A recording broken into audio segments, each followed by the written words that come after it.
Good morning, Frank Hansen reporting from Buzz Hype TV. Benjamin Netanyahu has vowed Israel can stand alone after the U.S. warned armed shipments could be stopped if he orders a full-scale invasion of Rafah in Gaza. Thousands of people have already fled the southern city after the Israeli military began what it called a limited operation on Monday.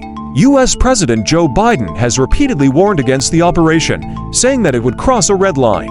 But Mr. Netanyahu dismissed the U.S. warning, saying Israel would fight on. "If we need to, we will stand alone.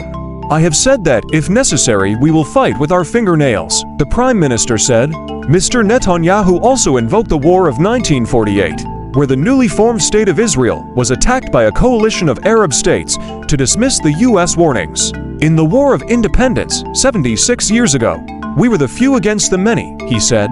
"We did not have weapons. There was an arms embargo on Israel, but with great strength of spirit, heroism, and unity among us, we were victorious." Despite Mr. Netanyahu's comments, his government has come under pressure after the U.S. suspended the delivery of 1,800 to 1,000 pounds, 907 kilograms bombs, and 1,700,500 pounds bombs over fears that they could cause civilian deaths in Rafah. Mr. Biden went further still in an interview with CNN on Wednesday, saying that if the attack went ahead, he would further suspend supplies of artillery shells and other weapons. Yoav Gallant, Mr. Netanyahu's defense minister, dismissed the U.S. warnings, saying Israel's enemies, as well as best of friends, should understand that his country cannot be subdued. "We will stand strong. We will achieve our goals," he added.